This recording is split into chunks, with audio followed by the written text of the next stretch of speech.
ഇപ്പൊ നമ്മളൊപ്പം ജീവിച്ചിരിപ്പുള്ള സമസ്തയുടെ അധ്യക്ഷ കസേരയിൽ ഇരിക്കുന്ന 8ാമത്തെ പ്രസിഡന്റ് റഈസുൽ ഉലമ സുലൈമാൻ ഉസ്താദ് ദീർഘായുസ് കൊടുക്കണേ അല്ലാഹ്, ആഫിയത്ത് കൊടുക്കണേ അല്ലാഹ്. ആഴ്ചയിൽ മുഴുവൻ ദിവസം ദർസ് നടത്തുന്ന മുദരിസാണ്. ബാക്കി മുദരിസമാരൊക്കെ വ്യാഴാഴ്ച ഉച്ച കഴിഞ്ഞാൽ വീട്ടിലേക്കോ മറ്റോ പോകും. സുലൈമാൻ ഉസ്താദ് വ്യാഴാഴ്ച ഉച്ച വരെ യഹ്യാഉസ് സുന്നിയിൽ ദർസ് നടത്തിയിട്ട് പോണത് കുണ്ടൂരിക്കാണ്. കുണ്ടൂർ ഉസ്താദിന്റെ അവിടെ അസർ നിസ്കരിച്ചിട്ട് മഗ്‌രിബ് വരെ വലിയ ഉസ്താദുമാർക്ക് ബുഖാരി ദർസ് ഉണ്ട്. വെള്ളിയാഴ്ച രാവിലെ എല്ലാവർക്കും ഒഴിവാണ് ഉസ്താദുമാർക്ക്.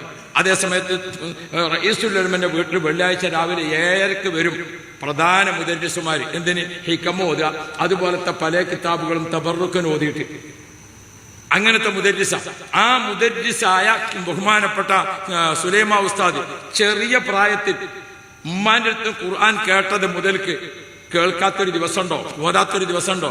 ഒരു കറാഹത്ത് സംഭവിക്കാതെ ജീവിക്കുന്ന മഹാൻ അവരുണ്ട് നമ്മളൊപ്പം. ബഹുമാനപ്പെട്ട സുൽത്താനുൽ ഉലമ കാന്തപുരം ഉസ്താദ് ലോക പണ്ഡിത വേദിയിൽ അറബി അനറബി വ്യത്യാസമില്ലാതെ 100 രാഷ്ട്രങ്ങളിലെ പണ്ഡിതന്മാർ ഒരുമിച്ച് കൂടിയ വേദിയിൽ എല്ലാവരും ബഹുമാനിക്കുന്ന, എല്ലാവരും ആദരിക്കുന്ന, എല്ലാവരും സ്നേഹിക്കുന്ന ലോക പണ്ഡിതന്മാരുടെ കൂടത്തെ തലയെടുപ്പുള്ള നേതൃത്വമാരാ സുൽത്താനുൽ ഉലമ. അള്ളാഹു ദീർഘായുസ് കൊടുക്കണേ അള്ളാഹ്. പിന്നെ എവിടുക്കങ്ങൾ പിന്നെ ശൈഖിനെയും തെരഞ്ഞെടുക്കണത്? ഒരു കൂട്ടം ആളുകൾ ഒരേ ലക്ഷ്യത്തിന് വേണ്ടി ഒരുമിച്ച് മുന്നേറുക. അതിന്റെ പേരാണ് സംഘടന, അതിന്റെ പേരാണ് ഒരു കൂട്ടം.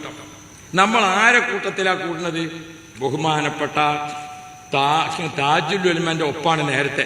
ഇപ്പാ ഒപ്പ് സുലൈമാൻ ഉസ്താദ്, ഇപ്പാ ഒപ്പ് ആര്? AP ഉസ്താദ്. അവർ 2 പേരും ഒപ്പിട്ട ബഹുമാനപ്പെട്ട അഹ്ലു ബൈത്തിൽ ഇപ്പൊ ജീവിച്ചിരിപ്പുള്ള കാരണവന്മാരും ഒരു പ്രധാനിയായ ആരും ബഹുമാനപ്പെട്ട അലി ബാഫക്ക് തങ്ങൾ 3 ആളും ഒപ്പിട്ടിരിക്കുന്ന ഒരു കടലാസ്, ഒരു മെമ്പർഷിപ്പ് നമ്മളൊക്കെ കയ്യിൽ ഉണ്ട്. അത് പുതുക്കിക്കൊണ്ടിരിക്കുകയാണ് ഇപ്പൊ, അല്ലേ?